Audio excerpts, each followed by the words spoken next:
Buenos días, compañeras y compañeros, muchas gracias por la invitación. Para mí es un placer poder estar con vosotros con un partido histórico, un partido que es fundador de Izquierda Unida y que ha actuado siempre de forma leal y ha aportado grandes cuadros a nuestra organización. Creo que es muy interesante esta escuela de formación que habéis convocado y para mí es un honor poder participar expresando esta breve ponencia sobre los efectos del COVID. Deciros que me gustaría quedarme con vosotros hasta el final, pero no me es posible porque tengo que salir ahora, enseguida tengo que volar a Venezuela, pero en cualquier caso seguiré vuestras conclusiones. Nos encontramos ante una oportunidad histórica para enmendar situaciones como esta. Se ha sumado una hasta entonces inédita, la sanitaria, como consecuencia de la pandemia global de la COVID-19. Y este es un punto importante, pues para poder hablar de los retos de Europa tras la COVID-19 debemos entender la crisis sanitaria en su global. La crisis sociosanitaria y económica provocada por la COVID, como se ha dicho ya muchas veces, ha sido una crisis atípica, muy distinta a la de 2008. Esta vez el detonante no ha estado dentro de la economía, sino que ha venido desde fuera. Aunque algunos gobiernos amagaron con mantener la vida normal de sus países, finalmente todos han tenido que priorizar la salud y declarar distintas formas de confinamiento duro, que han paralizado la economía. Ante este desplome de la producción, incluso los que llevaron a cabo el austericidio del 2008 sabían que nuevos recortes solo iban a profundizar la crisis económica. La oportunidad de cambio en el modelo está ahí, se ha hecho manifiesta. La necesidad de reforzar la sanidad pública y los servicios que en pandemia hemos llamado esenciales, que son empleos de la clase trabajadora históricamente denotados y del que los Estados apliquen políticas económicas expansivas. Pero esta alternativa está aún lejos de hacerse realidad. La amenaza emergente de la extrema derecha y los problemas estructurales del modelo europeo son los principales obstáculos. La situación de los refugiados, la falta de democracia en los órganos de la Unión Europea, la necesidad de solidaridad internacional y equilibrio territorial, la injusta división internacional del trabajo que relega a países enteros a un papel dependiente, el modelo económico de dinero fácil, son problemas que tenemos que enfrentar con propuestas alternativas claras. Propuestas que parten de una idea fundamental, la necesidad de poner en el centro de la política global. Y hablamos de la vida, de seres humanos, como todas esas personas que cada día ponen en riesgo sus vidas cruzando el Mediterráneo, las vallas de Ceuta y Melilla o las fronteras balcánicas en condiciones de peligro extremo, sin que la Unión Europea garantice vías seguras y efectivas de acceso. La pandemia del coronavirus ha puesto en evidencia una vez más que es la población migrante y refugiada la que más sufre los efectos nefastos de las políticas de ajuste y recorte de los gobiernos en los ámbitos sanitario, social, laboral y económico. Nos encontramos ante una oportunidad histórica para enmendar situaciones como esta y regular la migración como el derecho humano y social que es. Es urgente que el Consejo de la Unión Europea apruebe el marco europeo de reasentamiento, que establece un mecanismo para trasladar a personas especialmente vulnerables desde las zonas de conflicto o emergencia humanitaria. Es urgente terminar de una vez con la criminalización a las ONG, que rescatan a las personas y salvan vidas en el mar. Y es urgente modificar las políticas migratorias para no agravar aún más la delicada situación de las personas que intentan llegar al territorio europeo. Mientras tanto, nosotros vamos a seguir en pie de lucha, en la calle, para denunciar la crisis humanitaria que estamos viviendo cada día en nuestras fronteras y en nuestros mares. Y hablamos de más retos para el futuro de Europa y del derecho humano, porque sigue contando con el beneplácito de la Unión Europea la vulneración constante de los mismos. Y lo vemos con temas como la agresión de Israel en Palestina, donde el nuevo gobierno israelí rompe el alto el fuego y bombardea Gaza como colofón a la marcha de la bandera, organizada por la extrema derecha, en la que pudimos ver a colonos israelíes atacando a la población palestina de Jerusalén al grito de muerte a los árabes.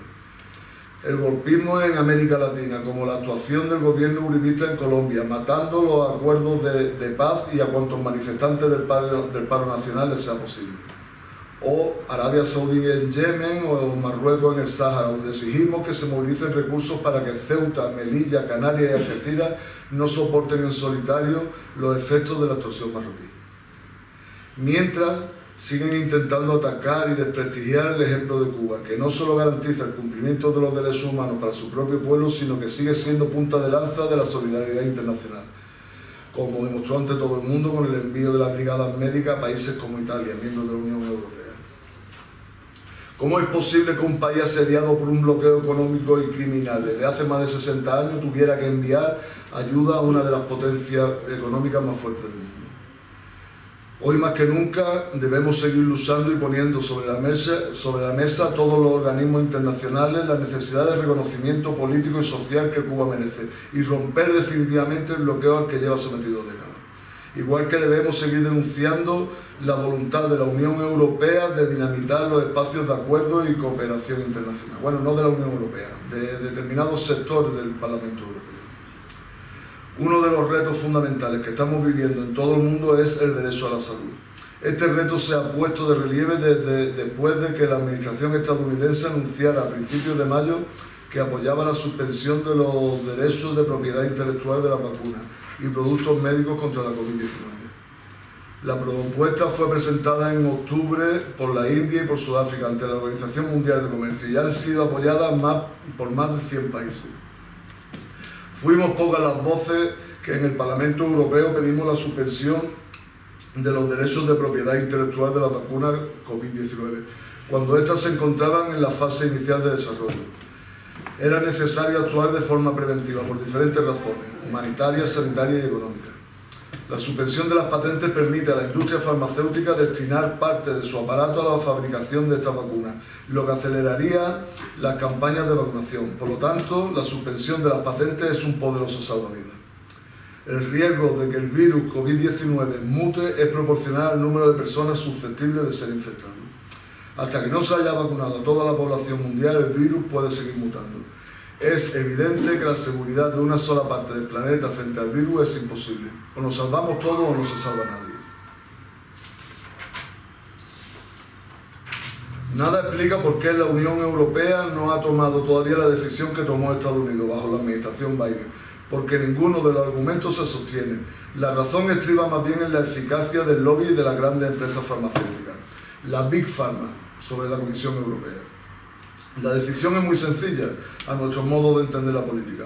Tenemos que elegir entre priorizar los intereses corporativos del Big Pharma o priorizar la vida de los ciudadanos más vulnerables del planeta y la salud de los ciudadanos de Europa y del resto del mundo. La salud es un derecho. En una pandemia, la investigación y las tecnologías deberían compartirse ampliamente, rápido, a través del mundo. Una compañía privada no debería tener el poder de decidir quién tiene acceso a los tratamientos o vacunas ni a qué precio. En este gran momento de incertidumbre y la crisis de futuro, el sistema tiene una estrategia hacia la exclusión, la explotación de las más vulnerables y la normalización de la precariedad económica y vital. La reconfiguración de nuevas formas de empleo como el teletrabajo nos encierra de nuevo en nuestras casas, con peores condiciones de trabajo y aumentando la carga sobre las mujeres para reorganizar los hogares más aisladas y con unos servicios públicos y sociales heridos de muerte. Esta precariedad vital de las mujeres no solo se manifiesta en condiciones laborales, sino en la falta de derechos. La ley de extranjería, la situación de la empleada del hogar y cuidado o la lacra de la trata y la prostitución son puntos ciegos de la democracia representativa, que hace de las mujeres ciudadanas de segunda y las coloca sin recursos en el centro de la explotación y la desigualdad. Es el momento de concretar la potencia acumulada en los últimos años de lucha, construyendo el camino de los ciudadanos y la reproducción de la vida como un eje político que identifique las grietas del sistema y que señale los caminos de protección y despliegue de lo público y lo común hacia el futuro de sostenibilidad y de la vida del planeta. La crisis de la COVID ha puesto también de manifiesto las debilidades de los tejidos productivos de la Europa mediterránea. La producción de respiradores para la UCI y de equipos de protección se ha encontrado con las carencias de un modelo industrial que ha sido desmantelado por el bipartidismo. La dependencia del turismo ha sido otro elemento que ha salido a la palestra durante el cierre de fronteras.